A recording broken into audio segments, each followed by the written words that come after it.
Greetings to you all. I welcome you all again to this course on CFD. Today is the starting of week 4. We will be touching upon important topic, what is known as a finite volume method of discretization. This week we will particularly see diffusion equation in detail, convection and diffusion term in Navier-Stokes equation in detail. We will do initially these in 1D form, then we will get to know how to do in 2-dimensional as well as 3-dimensional.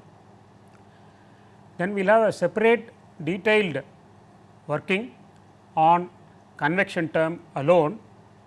We learned before convection term is nonlinear in nature, hence a separate treatment is required for convection term.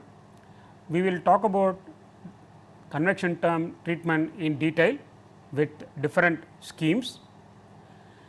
Then we will also illustrate with example these methods and show comparison wherever possible.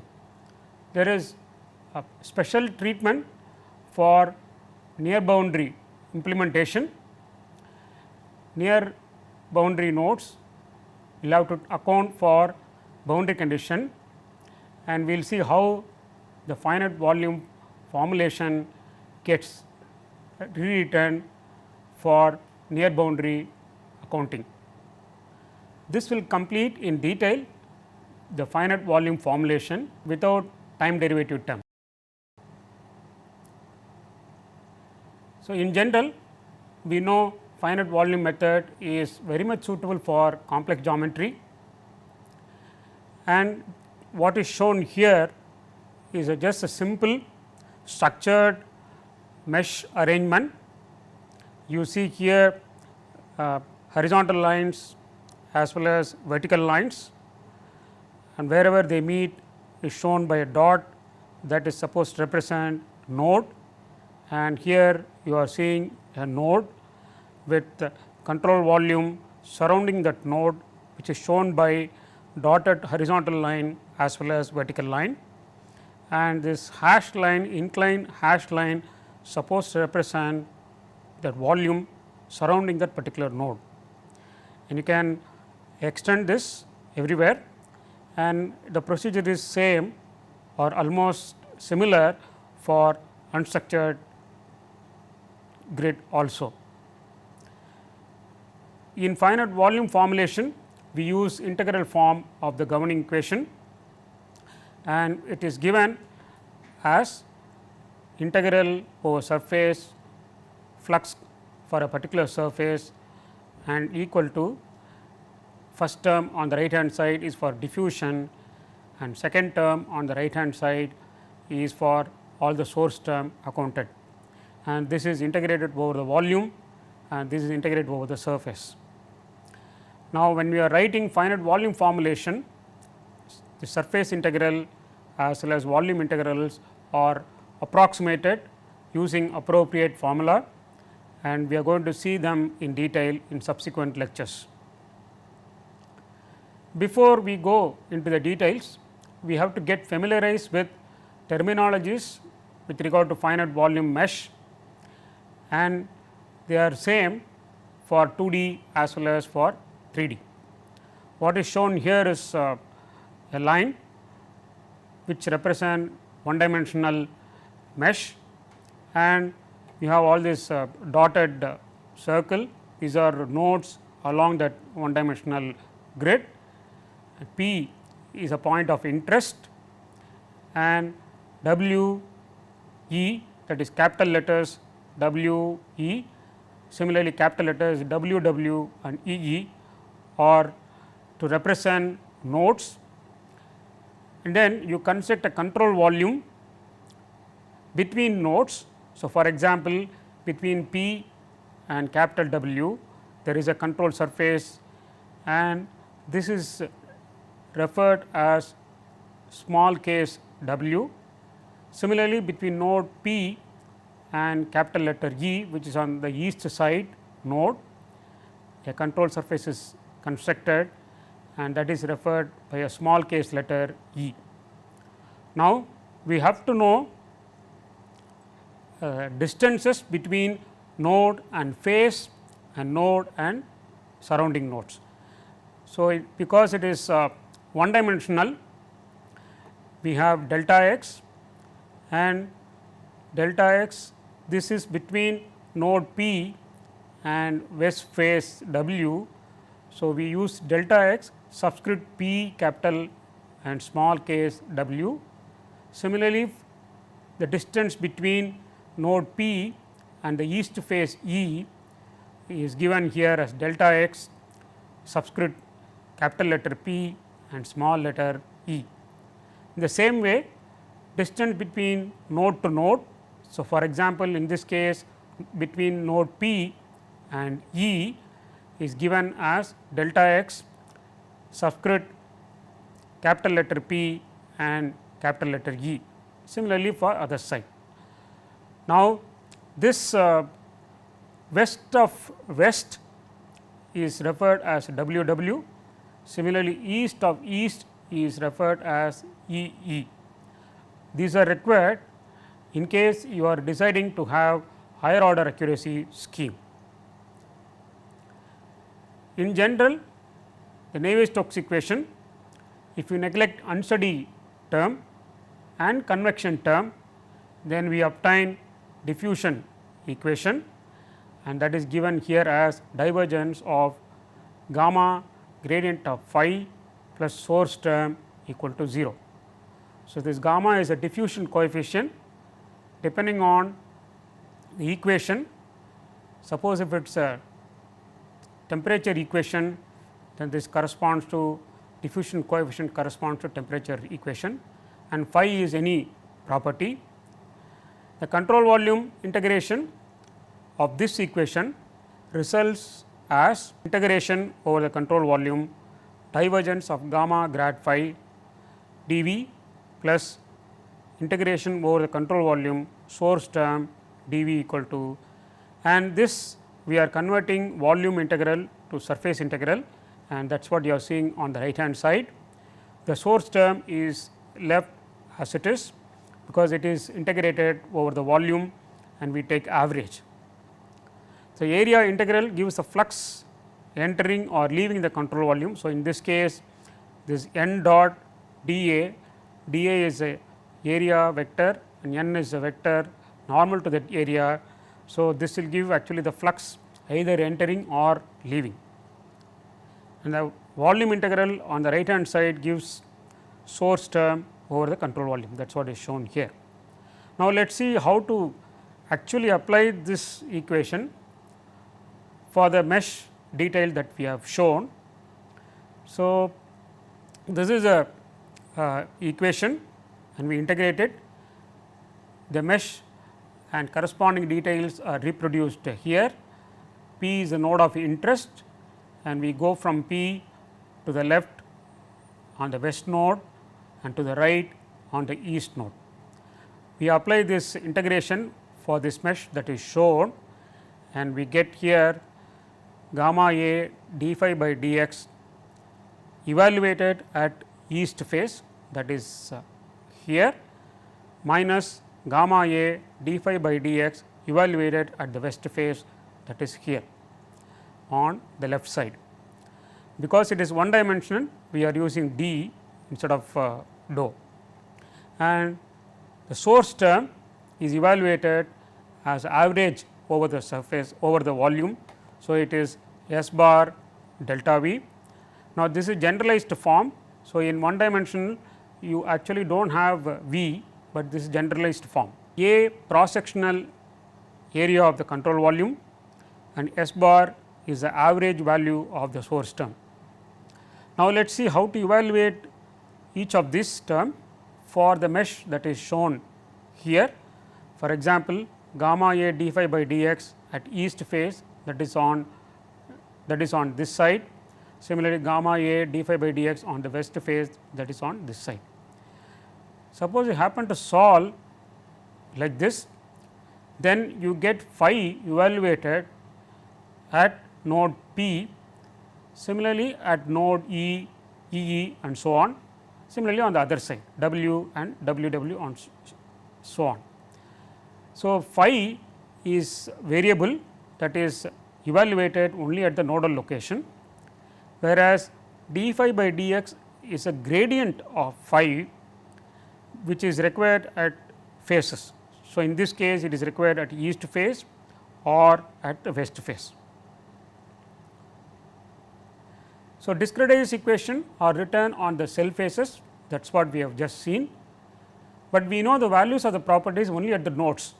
So, P, E, W, EE and WW and so on. However, they need to be interpolated to get values on the faces. There are many interpolation methods available. We will choose initially a central approximation, that is gamma at W phase here is evaluated from gamma available at P node and gamma available at W node as an average. So, that is why it is gamma W plus gamma P by 2.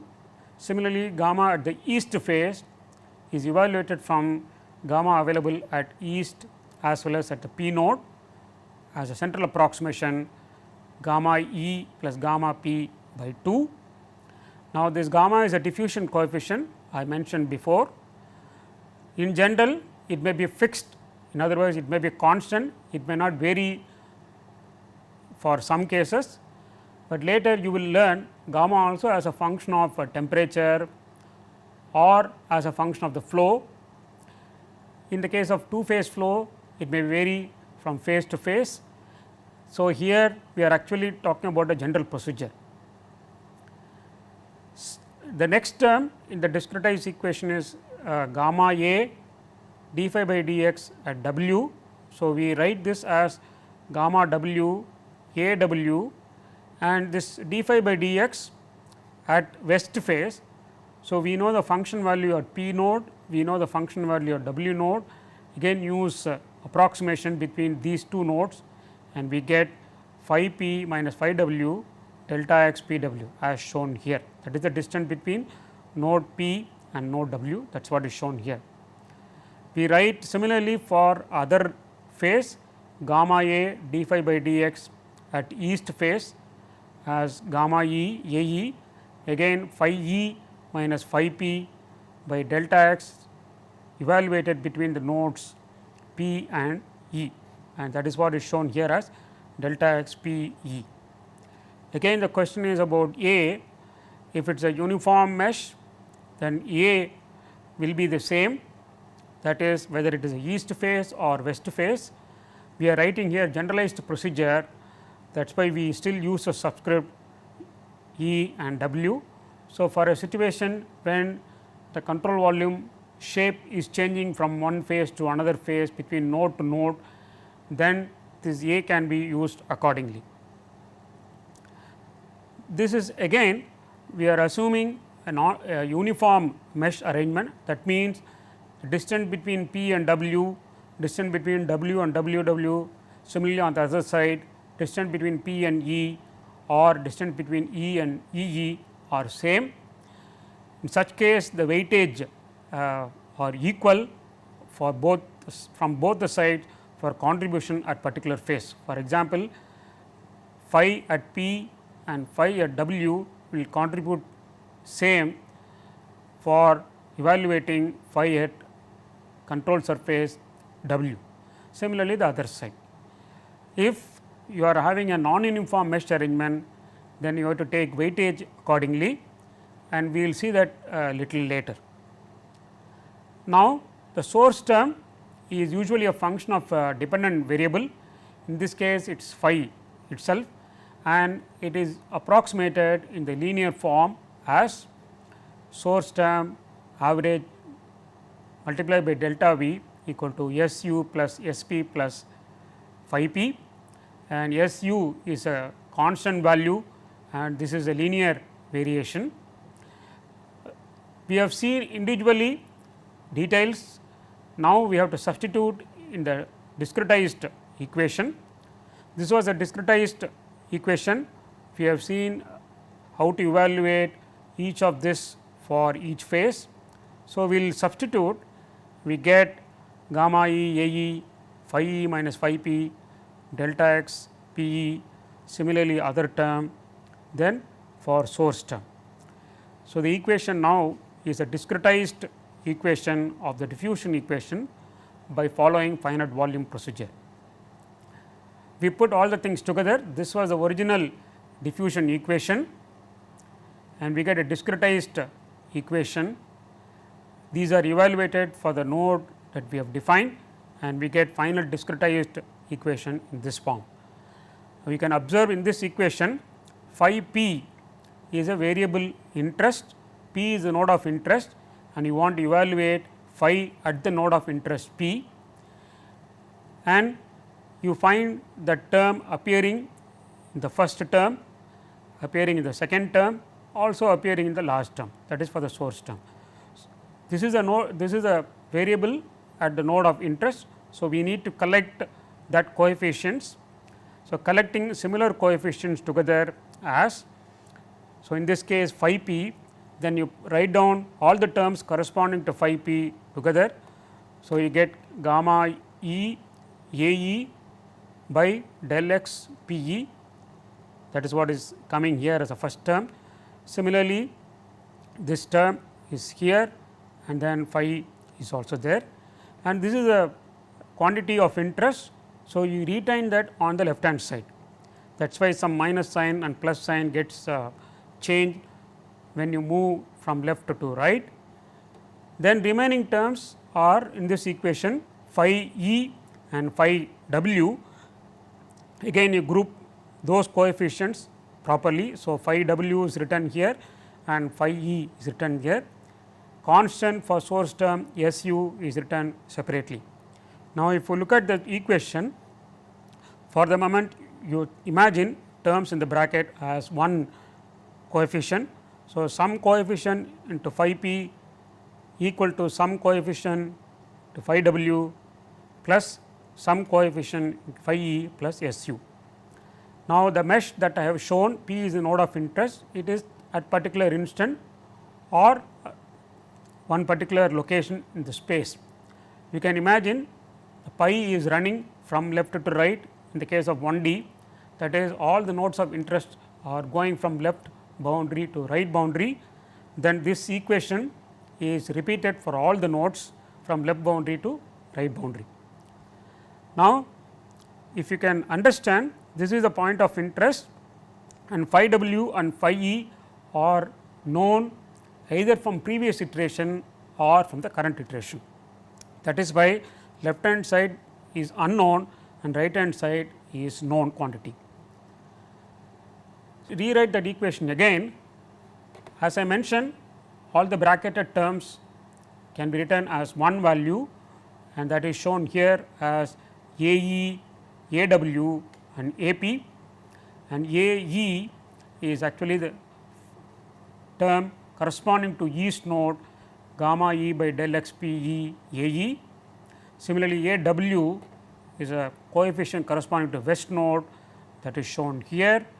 Now, you can observe that this term, the first term for phi p is same as term for east node, right. So, if you look at this gamma e by del x p e A e, this is the first term for phi p and that is same as gamma e del x p e A e coefficient term for east node.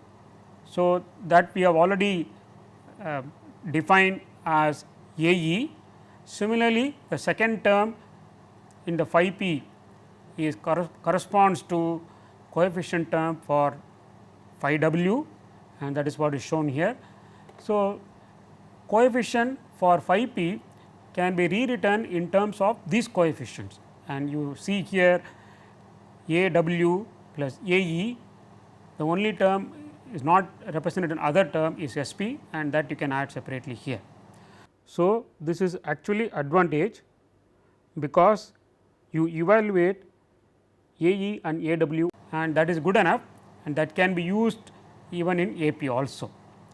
So, in terms of these newly defined coefficient, the discretized equation is written as AP pi p equal to AE pi e plus AW and phi W. So, it is so simple, and as I mentioned before, node P, which is a point of interest, it is just a representation. So, for a 1D it will run from left boundary, which is already as a boundary condition, node immediate to the left boundary all the way up to node just before the right boundary. So, P will run from that leftmost node to the rightmost node, then these discretized equation will become system of equations, and you can represent it in the form of a matrix.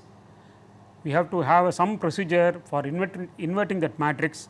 Once you invert the matrix, then all phi p's are coming to be known.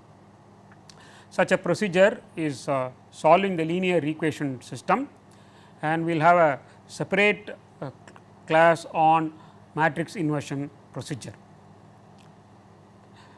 So, near boundaries, in the case of 1D case, for example, the coefficient A W is actually west to the node of interest P.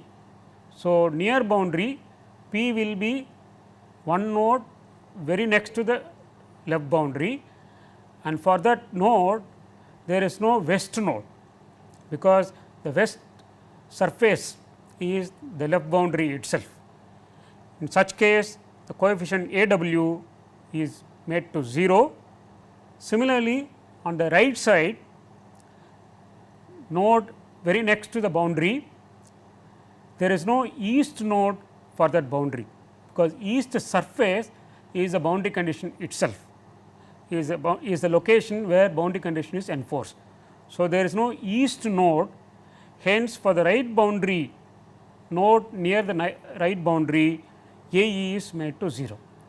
You can imagine how it will be for the case of 2D and 3D. We will explain that in the subsequent slide.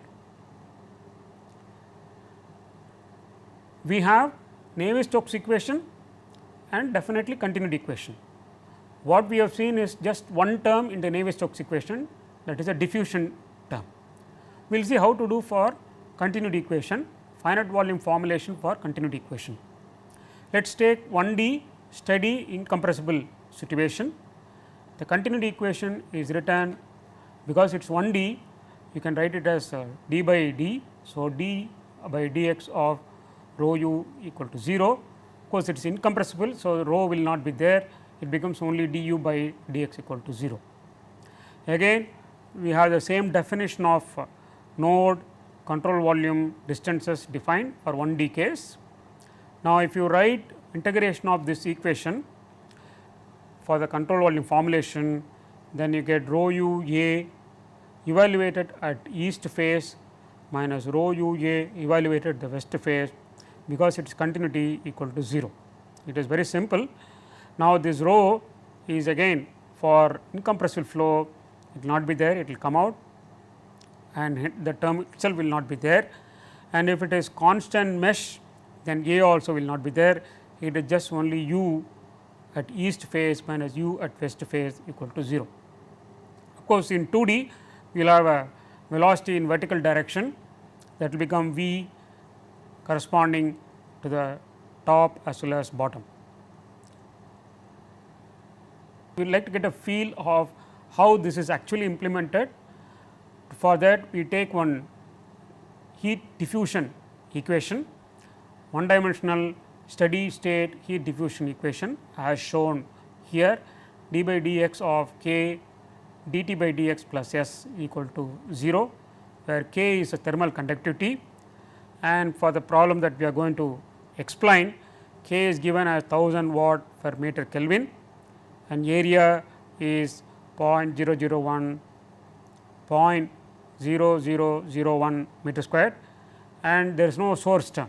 That is a very simple situation without anything, it just a heat diffusion. Problem figure is shown here. is a cross section area, that is what is shown here, and boundary, left boundary value is also given, temperature at left boundary as 100 degree Kelvin. Similarly, boundary on the right side, that is B, T at B is also given as 400 degree Kelvin, and the distance between left boundary to the right boundary is 1 meter. Now, we divide the length of the rod into 5 equal control volumes. So, 1 meter divided by 5 will give delta x equal to 0.2, and that is shown here. So, this is the left boundary T A 100 and this is the right boundary T B 400, and define 5 equal control volumes or 5 nodes. So, 1, 2, 3, 4, 5, and for representation we are showing one control volume which is in blue color, and distance is uniform between any two nodes. So, delta x is same between node 1 and 2, and it is same between node and 2 and 3. Similarly, for other nodes. Near boundary, for example, left boundary, distance between node 1 and the left boundary is half, because we are having a uniform mesh, it becomes delta x by 2. Similarly, distance between node 5 and the right boundary is again, because we are following uniform mesh, it becomes delta x by 2. So, the grid consists of 5 nodes, and you are able to distinguish node 2, 3, 4 are internal nodes. Node very near to the left boundary is node number 1, node very near to the right boundary is node number 5. We have the discretized form of the equation, because only a diffusion equation, and for the variable temperature it is written here K E by del x P E A E plus K W by del x P W A W, and we mentioned there is no source term. So, that term is not appearing for the coefficient temperature P. Similarly, coefficient term for temperature evaluated at west node, and coefficient term for temperature variable evaluated at east node. As I mentioned before, this node P will run from left to right. In this case, it will run from 1 to 5. So, but node 1 and node 2 are near the boundary. For the moment, we will consider only 2, 3, 4 internal nodes. So, this equation is written for each internal node. For example, if you write the equation for 2, then T W actually becomes T 1 and T E becomes T 3. Now, repeat this procedure for 3 and 4. Okay. The discretized equation for nodal point 2, 3, 4, and you get generalized form A E A W A P. As mentioned before, it is K by delta x A, K delta x by A, and this is summation of other two coefficients. In this case, diffusion coefficient is constant, A is 1D is also constant, and delta x is also same. Hence, it happens to be a very, very simple case.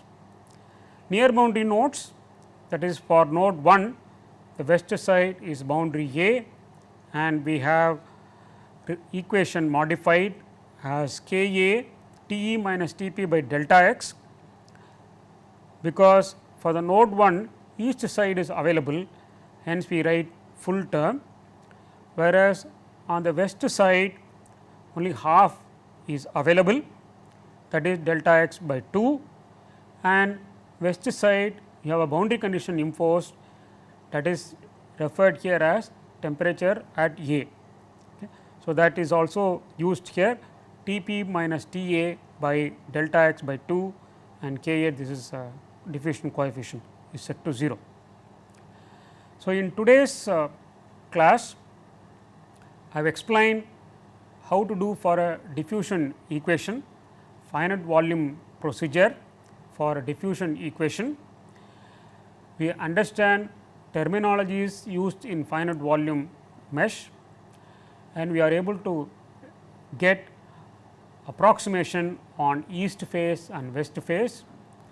we are able to understand how to deal for a boundary nodes, what term goes to 0 for the left side and right side. And to get some more understanding of this formulation, we started with one example problem, discretize the geometry into 5 nodal points equal distance. We could do internal nodes without any difficulty. There is a special treatment for boundary condition location node, and we explain for left boundary node, that is node 1, there the control surface to the left of node 1 is A, temperature condition at A is given, and we see how that finite volume formulation gets reduced for the left boundary. So, next class we will continue this problem and get idea of how to do for the right boundary, set up the complete equation including the boundary nodes, and how to solve the final one full matrix. And we compare with the exact solution. We will also see how to extend this procedure for 2D as well as 3D. With this I conclude today's class. Thank you.